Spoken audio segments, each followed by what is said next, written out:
Jelajahi cara baru mendapatkan informasi. Download Metro TV Extend sekarang. Pemirsa, hari ini Mario Dandisatrio sedianya menjalani sidang lanjutan kasus penganiayaan berat terhadap David Ozora. Dalam sidang kali ini, Jaksa Penuntut Umum seharusnya membacakan tuntutan terhadap Mario Dandi. Namun sidang ditunda hingga 15 Agustus nanti karena Jaksa Penuntut Umum mengaku belum siap membacakan tuntutan terhadap Mario Dandisatrio bersama dengan Shane Lucas. Nah, hal apa saja yang menjadi pertimbangan Jaksa Penuntut Umum? Apakah hal-hal yang memberatkan Mario Dandi ini belum cukup untuk meyakinkan JPU untuk menuntut dengan hukuman maksimal pada hari ini? Pemirsa, inilah fact check faktor memberatkan dan meringankan Mario Dandisatrio. Pemirsa, tim kuasa hukum dari pihak David Ozora mengatakan Mario Dandi layak dituntut dengan hukuman maksimal. Ada 10 hal yang dianggap memberatkan Mario Dandi dan diharapkan 10 hal ini menjadi pertimbangan JPU dalam sidang yang sedianya dilakukan pada hari namun kemudian akhirnya ditunda pada tanggal 15 Agustus nanti. Nah, yang pertama, Mario Dandi melakukan penganiayaan berat terencana terhadap anak di bawah umur, dan kemudian yang kedua, ini Mario Dandi juga disebutkan merusak masa depan korban. Nah, ini karena kenyataannya David sampai saat ini belum pulih total, kemampuan berjalannya masih terbatas, begitu pula dengan kondisi psikologisnya. Dan kemudian yang ketiga, perbuatan terhenti bukan karena kehendak Mario Dandi sendiri. Nah, kita tahu ya dalam kronologis yang sudah diakui oleh Mario Dandi, penganiayaannya terhenti ketika ada tetangga sekaligus orang tua dari teman David menghentikan penganiayaan itu. Nah, tidak sampai di situ, kita akan langsung beralih ke hal keempat dari 10 hal yang memberatkan Mario Dandi. Setelah menganiaya, Mario Dandi ini sempat memotret korban dan kemudian meminta Shane Lucas temannya untuk mengabadikan momen penganiayaan tersebut, tujuannya untuk memamerkan kepada teman-temannya. Nah, kita ke hal kelima yang dianggap memberatkan Mario Dandi dan seharusnya menjadi pertimbangan Jaksa Penuntut Umum dalam melakukan penuntutan terhadap Mario Dandi dan juga Shane Lucas.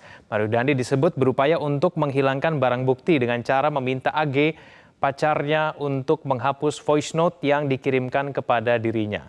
Nah, yang keenam, Mario Dandi juga disebutkan meminta pacarnya AG dan Shane Lucas untuk mengubah keterangannya. Nah, ini terjadi ketika pemeriksaan di tingkat Polres Jakarta Selatan. Dan poin ketujuh, pemirsa, Mario Dandi diketahui dari dalam tahanan menghubungi saksi-saksi lain untuk mempengaruhi keterangannya.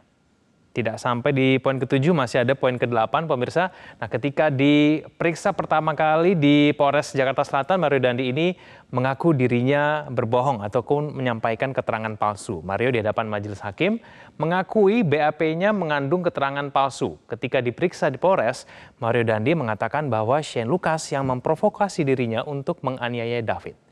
Kemudian poin yang ke-9, menurut tim kuasa hukum, Mario Dandi tidak benar-benar menyesal melakukan penganiayaan terhadap David meskipun sudah meminta maaf di persidangan, namun permintaan maaf ini dinilai tidak tulus dan disampaikan dengan cengengesan. Nah, begitulah yang disampaikan oleh tim kuasa hukum dari David Ozora. Dan kemudian poin yang terakhir, pemirsa, poin yang ke-10, Mario Dandi diketahui melakukan fitnah, menyebarkan fitnah begitu tentang David.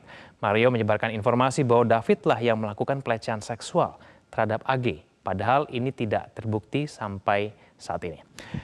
Selain hal-hal yang memberatkan, ada juga hal-hal yang meringankan Mario Dandi.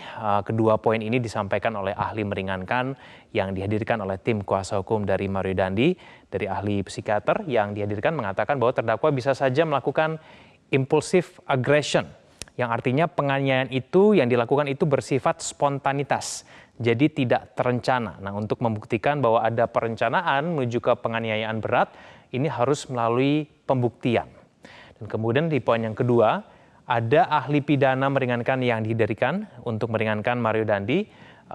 Dia mengatakan bahwa luka berat yang ditimbulkan dari penganiayaan ini perlu didefinisikan ulang, melihat kondisi terkini dari David Ozora.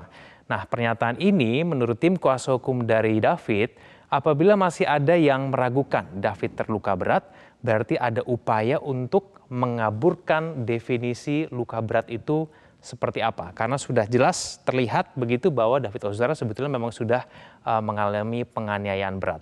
Hingga sampai saat ini belum sembuh.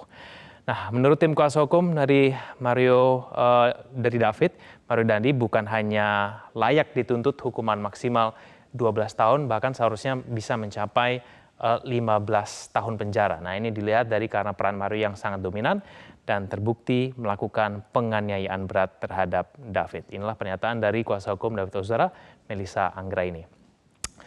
Pemirsa, hari ini pembacaan tuntutan terhadap Mario Dandi batal dilakukan, ditunda karena jaksa penuntut umum masih memerlukan waktu tambahan.